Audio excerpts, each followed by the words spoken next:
Guilt and pride are the only ego's tools to control you.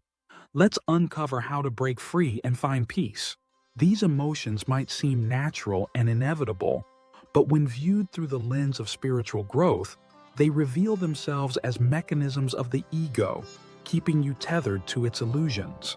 To truly free yourself, it's essential to understand how these emotions operate and how they're used by the ego to perpetuate cycles of suffering and separation. Let's start with pride. When you accomplish something significant, whether it's achieving a goal, receiving recognition, or creating something meaningful, the ego steps in and loudly claims credit, saying, "I did it. This is my success." It thrives on attaching your sense of worth and identity to external achievements, feeding on the validation and admiration of others. Pride can feel intoxicating, giving you a temporary high that reinforces the ego's presence. But here's the catch. This sense of fulfillment is fragile and fleeting. The ego makes you dependent on continued success and external approval to maintain this inflated sense of self. The moment the external validation wanes, the ego leaves you feeling empty, disconnected, and desperate for the next win. Now consider guilt, the shadow side of the ego's manipulation.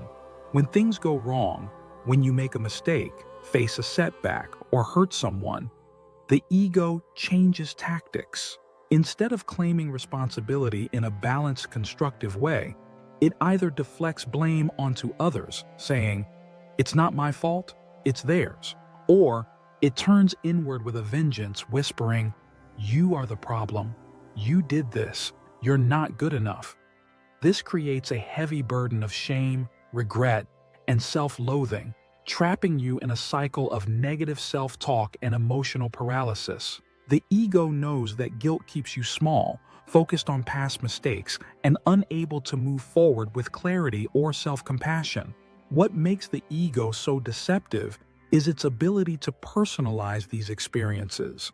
When something good happens, the ego separates itself from you, proudly declaring, "I achieved this."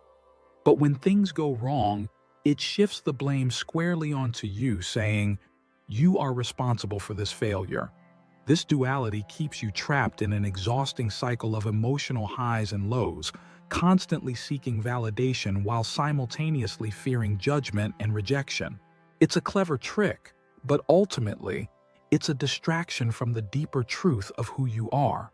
As you embark on a spiritual awakening, the ego senses its control slipping away, and it fights back with everything it has. It tries to make you believe that you are the one suffering, when in reality, you are simply the observer of both suffering and joy. It tells you that this suffering defines you, that it's proof of your brokenness or failure. But here's the truth. It's not you who is suffering, it's your ego. It's the ego falling apart, fighting for its survival as you begin to see through its illusions. This realization is profoundly liberating. You are not your pride, your guilt. You are not the one who clings to success or agonizes over failure. You are not the one suffering through this awakening. You are the awareness that observes it all, the infinite, unchanging presence behind the ego's drama. Pride and guilt are illusions created by the ego to keep you identified with a limited, false sense of self. When you see them for what they are, their power over you begins to fade. So how do you break free from the ego's control? It starts with awareness. The next time you feel the swell of pride or the sting of guilt, pause and ask yourself, who is experiencing this? Is it your true self, or is it the ego clinging to its stories? Simply observing these emotions without judgment or attachment can help you step back and see them for what they are: temporary, fleeting, and ultimately insignificant in the grand scheme of your being. Pride and guilt are not inherently bad. They are simply experiences, opportunities to learn and grow. When you stop identifying with them and instead view them with curiosity and compassion, they lose their grip on you.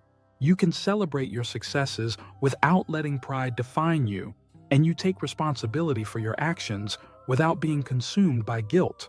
Thank you for watching. Don't miss our next video, where we dive even deeper into the pain of spiritual awakening and uncover how to navigate this challenging yet transformative journey. See you there.